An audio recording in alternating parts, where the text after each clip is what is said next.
what you should change from the forest code. What is your proposal for change? And the second one, Andrea opened the floor saying that some other environmental law were changing and that would affect the commitment of Brazil on climate change. So what are those changes? Sorry, I forgot your name. Those are very important questions, but Marina is going to respond to you outside. If there is anyone from the press that would like to make a questions, I will give preference. Is there anyone from the press that would like to make any questions?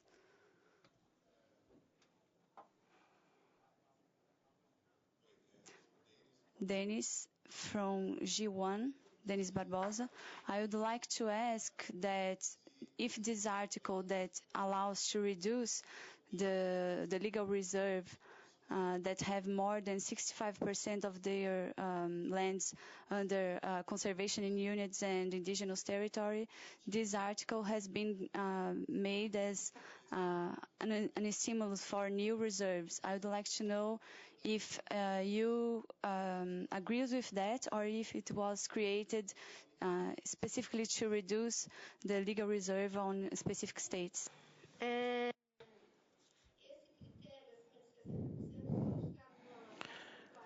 Only the state of Amapá will fit in this provision, and both the government of Amapá and the senators of Amapá have not required this change. This change just appeared in the text.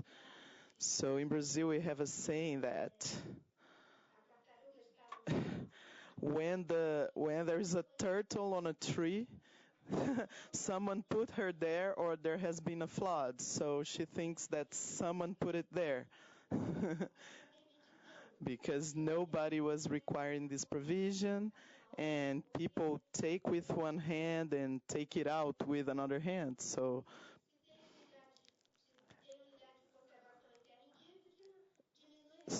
if there is a lot of protected areas and indigenous lands, on the other side, you diminish the legal requirements for private lands. So it's a contradiction. It's a terrible situation. So people cannot create protected areas as they wish. There is a map in Brazil of priority areas for creating protected areas, and the same happens with indigenous lands. Those are original populations that have their territories technically acknowledged. There's an anthropological analysis. It's not ad hoc. It's not as people wish. So this won't benefit the creation of protected areas. And on the other side, it will diminish the requirements in private areas. So it doesn't mean that if you lessen the protection on private areas, automatically you will be increasing your amount of protected areas and indigenous lands. Unfortunately, we need to leave the room, but before that, I would like to say that the Observatory of Climate has made a manifest describing some important points that cannot go with that like there is. So thank you very much, and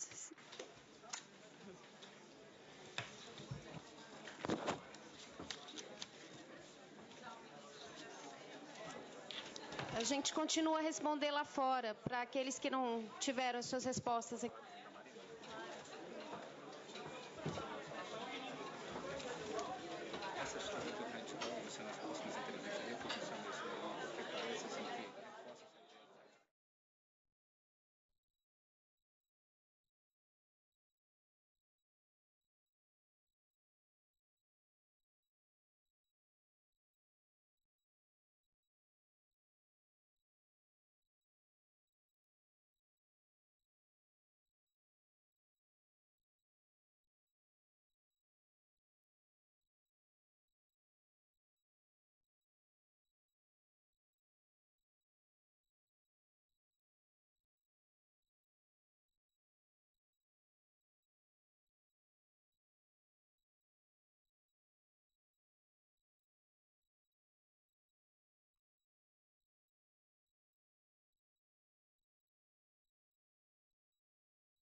Following this process, we brought with ourselves a large group of civil society delegates here, and we have been following this process at different levels. So we felt that it would be important to articulate our perspectives, particularly now that we have just 2 days to the negotiations. With me here, I have colleagues. From that farthest end, we have Michelle Minan, the Policy Officer of the Pan-African Climate Justice Alliance. We have Noah Zimba from Zambia, the Civil Society Network on Climate Change, a member organization network on PAGJA. Then on my left, I have Trusha from Institute for Security Studies. And then to the farthest end, we have Agustin Jamshi of the Pan-African Climate Justice Alliance Central African region. My name is Midhika Mwenda. I'm the coordinator of the Pan-African Climate Justice Alliance. We came with around 300 people who traveled through 10 countries to South Africa, and particularly to follow and participate in this all-important process. I will invite Mr. Noah Zimba, who traveled with the caravan throughout, so that he can tell us the purpose and the spirit of the caravan. Members of the press, distinguished ladies and gentlemen, my colleagues, thank you for this space to share with you the reflection of the African mobilization, which we titled Trans-African Caravan of Hope. I think it's important for us to acknowledge that Durban, or COP17, is important that we must acknowledge people's voices. And the African concept of bridging the conversation here with people's voices was conceived as early as February, and to this point, we mobilized continental efforts starting from Burundi on the 9th of November. So on the 9th of November, we were flagged by the Vice President of Burundi, in which we left Burundi en route to Rwanda. And from Rwanda, we proceeded to go to Uganda, and we delivered solidarity messages and received solidarity messages from the President or the heads of state through the other ministers or vice presidents, and then we proceeded to Kenya, through into Tanzania, down to Malawi. They came down to Zambia. Similarly, all these countries received some solidarity messages as they came en route to Durban. So from Lusaka, the caravan proceeded to Zimbabwe, and then through Botswana, finally arrived to the Union Building in South Africa to present a message to the chair of COP17. And I want to reflect a little bit about this, because that was what we need to recognize in this conversation, that while the technocrats, the politicians have made to discuss these issues of COP17, issues about climate change, the people also have sent a message. The people of Africa have said that the effects of climate change are impacting them directly, and they want their voices heard in Durban. And one of the things that they've presented before us, and which we must insist must be an outcome of Durban, is that developed countries must sign up to a legally binding commitment that reduces emissions and limit the global warming to well below 1.5 degrees. And as you remember, this is consistent with the principles defined in our Bali Action Plan, which is common but differentiated responsibilities and capabilities. And so the African landscape, representing many tribes, many languages, were of the same color, but again, facing the same challenge. They so brought that key message that Durban must address that. We have not seen sufficient movement in that area, but I think Durban will not have delivered if they don't deliver that particular commitment. The people of Africa also brought a message to Durban. By the way, when it came out of the Union Building, it came to Durban, where it did solidarity culmination by having the people's meeting, and remember that they did the mobilization of a walk and a protest outside this conference center, reminding us that they must be heard also, even if they were outside.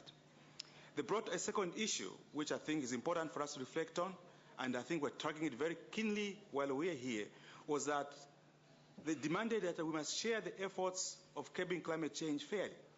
We must not transfer it on the burden on the poor, as it is being seen now. And clearly, they demanded that there must be domestic emission reduction in developed countries that are commensurate with science and equitable and enable just transition in all countries. And clearly, there's no credible evidence to show that there's commitment to this far. And the third point they asked for was that you must ensure that the polluter must pay and not the poor. And there must be money which the developed countries must commit to in the pot. Thank you very much. Thank you, Noah.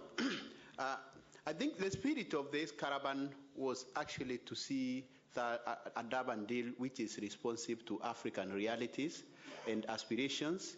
And as it is, the view of all of us is that the Durban may be another false hope. And I want to tell you that as we speak now, the caravanites have reached Lusaka. They left earlier, and when they left, they told us that as they arrive home, they hope that our negotiators will be able to deliver a deal which they aspired for, as my colleague has said. Whether this is going to be achieved or whether we are seeing those signals is another case, but I want to invite my colleague Augustine Jamshi to tell us how the process is going, or whether we in Africa are seeing any signals towards that end. Mr. Augustine.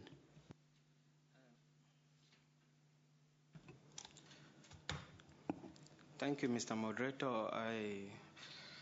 I think we have come to a point where when we are coming to South Africa, it was baptized the African Cup.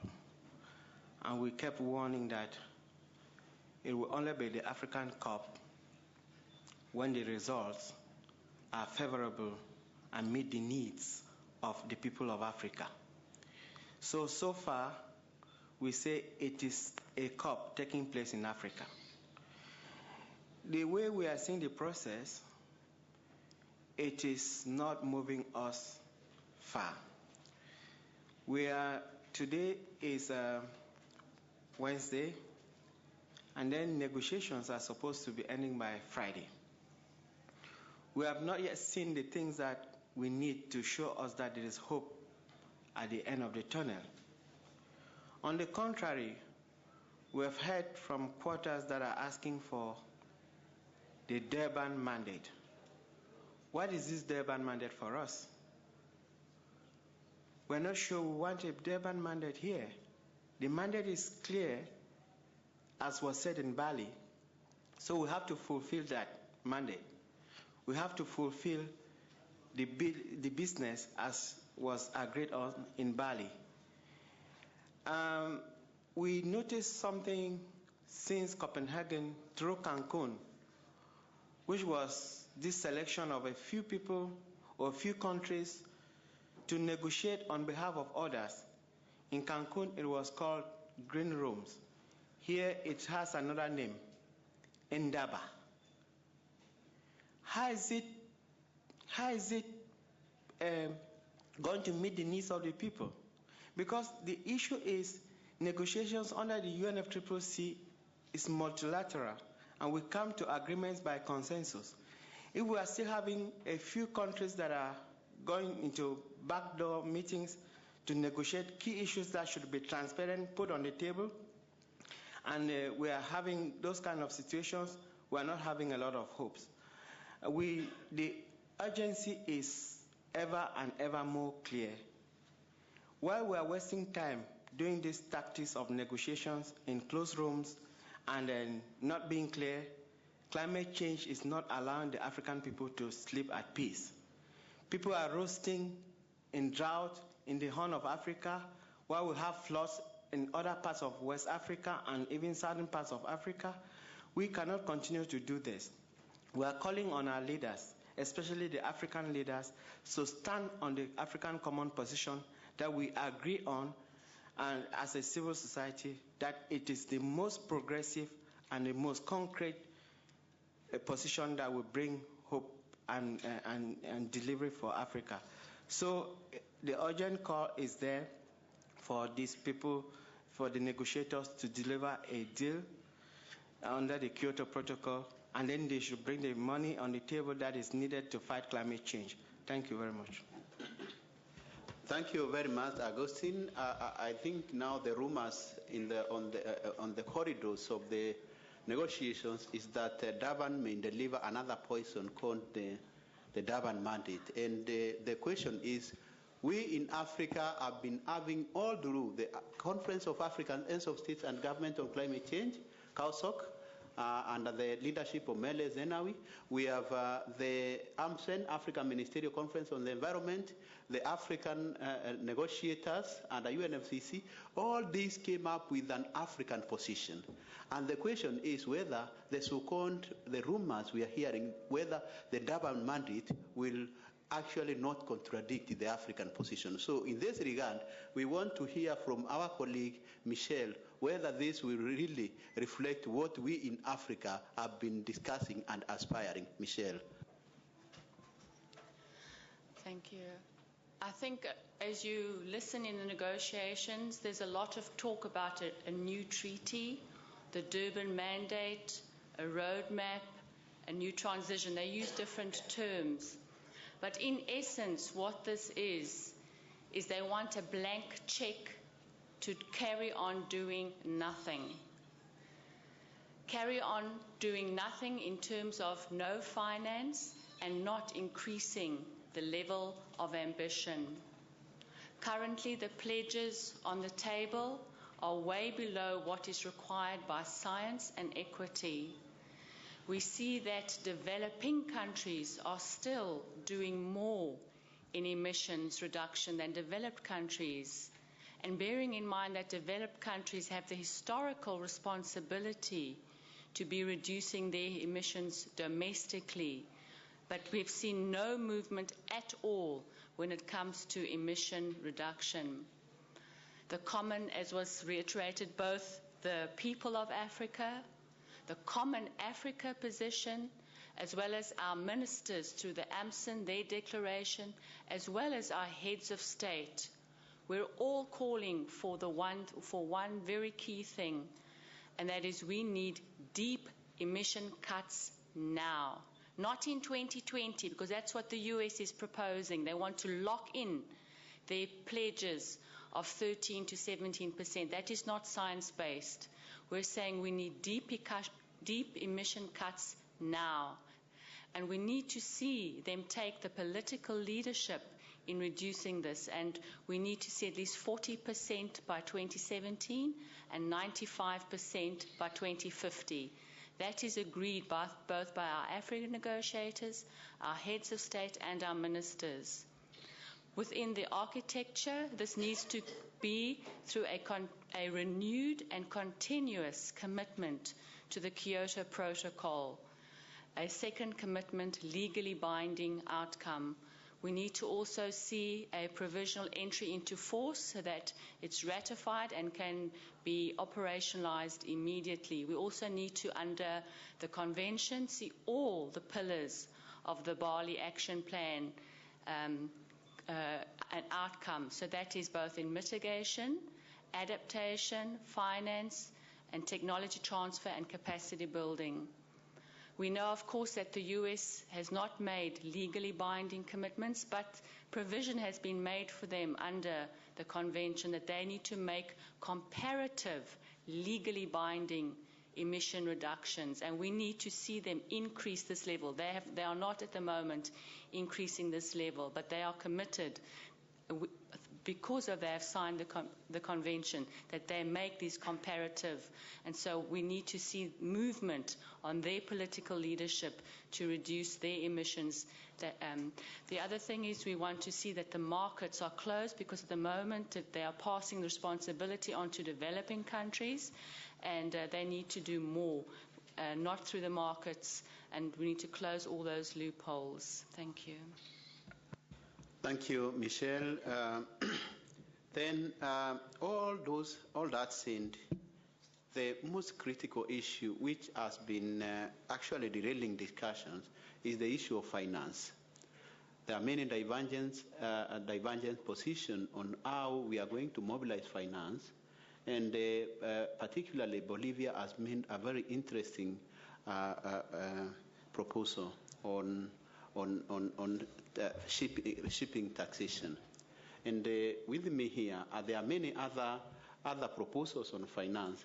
And finance is so critical because we need finance for adaptation, we need finance for mitigation, and any technology which is required, we need finance. So the issue under the 4 key pillars of Bali Roadmap, finance is quite critical. And with us here is Trusha from Institute for Security Studies. She has done a lot of research on finance. And when we are 2 days ago, we launched the policy briefs also on finance, which were done by her and a team, financial team from the Pan-African Climate Justice Alliance. Please, Trusha. Thank you, Mithika. Good afternoon, all. I want to speak to you today about the Green Climate Fund and which really represents Africa's big hope and has been considered potentially as the one big win by the COP presidency as well. I want to speak to you about it specifically because it has really been seen as a key vehicle for finance for Africa, which would have equitable power and responsibility in decision making, the way it will be democratically managed and effective and accountable, and it will, more than anything else, meet the needs of the poor and vulnerable people in Africa, who we know are going to be impacted most on by climate change.